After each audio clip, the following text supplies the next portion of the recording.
Bonjour à tous, ici Angelo pour une nouvelle vidéo. J'espère que vous allez tous bien. Une vidéo qui me tient à cœur puisque le sujet est pour moi d'importance. L'équilibre en spiritualité. J'ai lu récemment plusieurs groupes sur Facebook, sur Internet. Je suis un lecteur, on va dire, passif de certains groupes magiques et spirituels. J'interviens généralement assez peu, pour les raisons que j'ai exposées dans une précédente vidéo, quels sont les pièges du développement spirituel, mais de temps en temps, j'aime bien regarder un petit peu ce qui se passe, ce que les gens partagent. Et alors, bien évidemment, la plupart du temps, je ne peux que pousser des soupirs d'exaspération. Et c'est exactement ce qui s'est produit il y a 2 jours environ, sur certains forums soi-disant spirituels sur Facebook et également sur un forum internet où je vois les gens parler justement de l'ombre et de la lumière. De l'ombre et de la lumière, et comme quoi pour être équilibré, il faut à la fois manipuler les forces qui sont à ces deux polarités.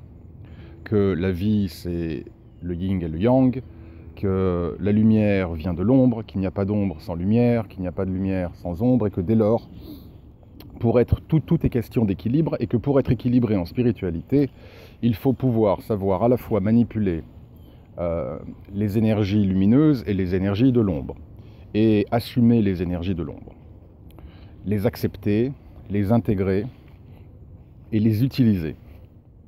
Alors bien évidemment, je ne peux qu'être en profond désaccord avec ces assertions, et je vais expliquer pourquoi. La seule raison pour laquelle travailler sur l'ombre pour moi est utile est pour la transformer en lumière, c'est-à-dire travailler sur nos propres démons, sur nos propres faiblesses, sur nos propres défauts, sur nos propres capacités à évoluer pour au contraire converger vers la lumière. Pour moi, c'est la seule raison, c'est le seul travail utile entre guillemets de l'ombre qui peut porter des fruits. S'attaquer à sa nature, on va dire, inférieure pour la développer, la transmuter, un travail d'alchimie qui permet de transformer, on va dire, le plomb en or. Mais ce n'est pas ce dont ces personnes parlent dans ces groupes. Ce dont ces personnes parlent dans ces groupes est qu'il est tout à fait louable et valide de travailler avec les forces de l'ombre au prétexte que tout est question d'équilibre.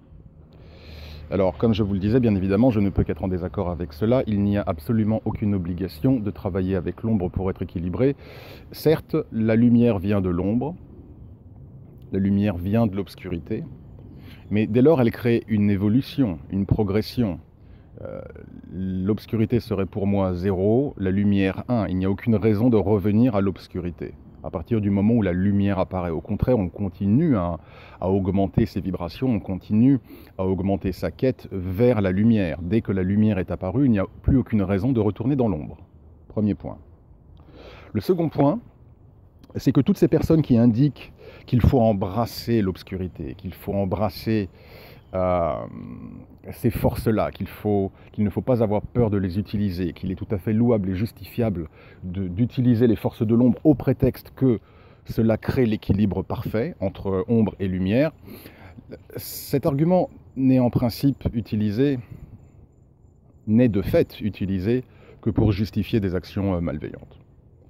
Cet argument n'est utilisé que pour donner libre cours à nos instincts primaires, à nos instincts primaires, et à se livrer sans vergogne, sans crainte, sans regret, sans remords, sans honte à des actes malveillants. Parce que vous comprenez, mesdames et messieurs, oui d'accord, très bien, j'ai ensorcelé mon voisin, j'ai voulu que mon collègue et sa compagne se séparent, ou j'ai voulu que mon compétiteur, que le business de mon compétiteur coule, parce que vous comprenez, messieurs, dames, il faut également savoir dans la vie, au titre de l'équilibre spirituel, jongler avec les forces de l'ombre, donc les forces destructrices. Bon, tout ceci n'est pas très sérieux. Le véritable équilibre spirituel n'a absolument rien à voir avec l'utilisation à la fois de la main droite et de la main gauche. La main droite, c'est la magie constructive, c'est la magie blanche, même si je n'aime pas beaucoup utiliser les couleurs en magie, car la magie n'a pas de couleur. Mais pour rendre, on va dire, le discours simple, la main droite, c'est la magie blanche, c'est la magie constructive, la main gauche, En magie, c'est la magie noire, c'est la sorcellerie, c'est la magie qui détruit. Il n'y a absolument aucun intérêt à utiliser ces deux mains. Nous ne sommes absolument pas obligés d'utiliser ces deux mains. Chacun fait comme il le veut. Je ne blâme et je ne condamne personne. Je ne suis absolument pas prosélyte. Je ne fais que donner mon point de vue. Non, vous n'avez pas à utiliser les forces de l'ombre, vous n'avez pas à utiliser votre main gauche parce que vous souhaiteriez rester quelqu'un d'équilibré spirituellement. C'est une vaste blague, c'est une grande plaisanterie, c'est une espèce d'argument de fête foraine qui permet juste de cautionner des actes malveillants qu'une personne pourrait faire, parce que comme ça, au moins, elle pourra dire, mais vous comprenez, moi je suis parfaitement en équilibre, le yin et le yang, je fais à la fois du bien et je fais à la fois du mal, et comme ça je suis au milieu et c'est parfait. Eh bien non, ça marche pas comme ça. Désolé. Le véritable équilibre spirituel, je vais vous indiquer, en tout cas selon ma propre vue, ma propre opinion bien évidemment, et ma propre expérience, de quoi il en retourne. De toute façon, dans tous les cas de figure, vous n'êtes absolument pas déséquilibré parce que vous ne travailleriez qu'avec les forces de lumière. Je ne travaille qu'avec les forces de lumière. Je n'ai pas le sentiment, dans ma vie de tous les jours, d'être un hurluberlu complètement déséquilibré et avec des déséquilibres patents. Bien au contraire, travailler avec les forces de lumière équilibre ma vie, équilibre mon être, et me permet justement de faire un travail également d'alchimie interne pour m'améliorer chaque jour. Au travers de ma personnalité, au travers de mes interactions avec les autres également, j'apprends des autres, j'aide les autres, et ces interactions-là me permettent au contraire d'élever mes vibrations, de devenir meilleur, de faire le plus de bien possible autour de moi, et cela ne crée absolument aucun déséquilibre. Je n'ai absolument pas besoin des forces de l'ombre, je n'ai absolument pas besoin d'utiliser une quelconque main gauche au prétexte que cela me serait utile pour être équilibré. Non. Donc vous ne serez pas déséquilibré si vous ne faites entre guillemets que de la magie blanche. Si vous vous consacrez avec dévotion et de manière pleine et entière aux forces de lumière. Au contraire, ce qui peut vous déséquilibrer, c'est justement de jongler, de manipuler les forces de l'ombre, parce qu'à partir de ce moment-là, vous vous attirez des énergies basses, vous abaissez vos vibrations, vous interagissez avec des esprits qui eux-mêmes, au bout d'un moment, vont déteindre sur vous, et pas d'une très jolie manière. Qui plus est, vous allez vous charger la mule, karmiquement parlant, en interférant avec le libre arbitre des autres, et en vous livrant à des actions qui vont détruire ou faire du mal à autrui. Ce n'est pas ce que la vie est, ce n'est pas la raison de notre incarnation sur Terre. Le véritable équilibre spirituel consiste en la chose suivante. Trouver à la fois un équilibre entre sa vie spirituelle et sa vie humaine. Et lorsque je parle de vie humaine, ce n'est évidemment pas ces mauvais instincts, parce que la vie humaine, on peut parfaitement prendre plaisir et développer sa vie humaine sans forcément que cela signifie développer ses mauvais côtés. Par développer sa vie humaine, j'entends prendre plaisir à la vie, prendre soin de soi, savoir parfois déconnecter de la spiritualité, aller se promener dans un parc, aller au cinéma avec sa copine, aller en soirée avec des amis, marcher en pleine nature, voyager, lire, faire quelque chose qui vous rend heureux, qui vous fait du bien, vous déconnecter un peu de la spiritualité. C'est ce que j'entends par prendre soin de son côté humain.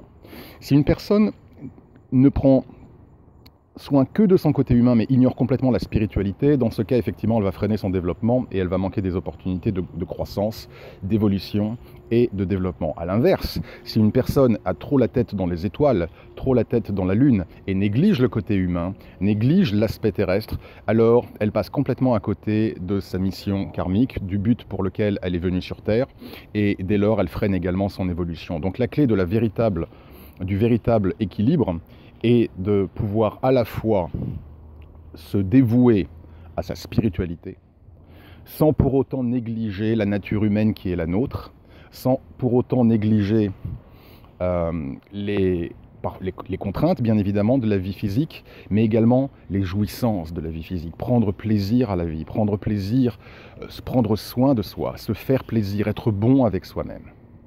À partir du moment où on développe à la fois une capacité de dévotion, de pratique et de travail spirituel, tout en prenant soin de son enveloppe charnelle et de ses émotions humaines, alors on atteint le véritable équilibre spirituel.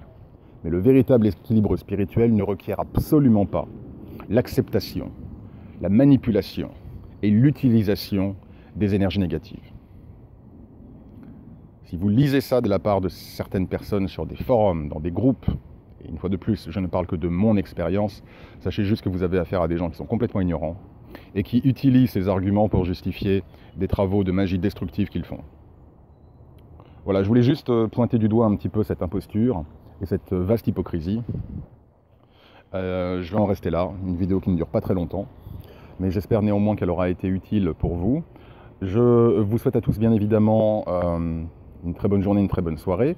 En avance, je vous souhaite de très bonnes vacances d'été, mais je pense que je vous le redirai ultérieurement. Il y a encore un peu de temps, mais pour ceux qui partent en vacances, très bonnes vacances à vous. N'oubliez pas de vous abonner à ma chaîne si vous n'êtes pas encore abonné, et surtout de cliquer sur la petite cloche en bas à droite de la vidéo pour être informé en temps réel lorsque je publierai de prochaines vidéos. Je vous souhaite une fois de plus une très bonne journée, une très bonne soirée. Merci pour votre écoute et votre attention. Si vous avez des questions ou des commentaires, n'hésitez pas à les poster sous la vidéo. Je me ferai un plaisir dans la mesure du possible de répondre à chacun, ce que j'essaye toujours de faire pour rester le plus disponible et accessible à tous. Donc merci d'avance à tous, très bonne journée et à très bientôt.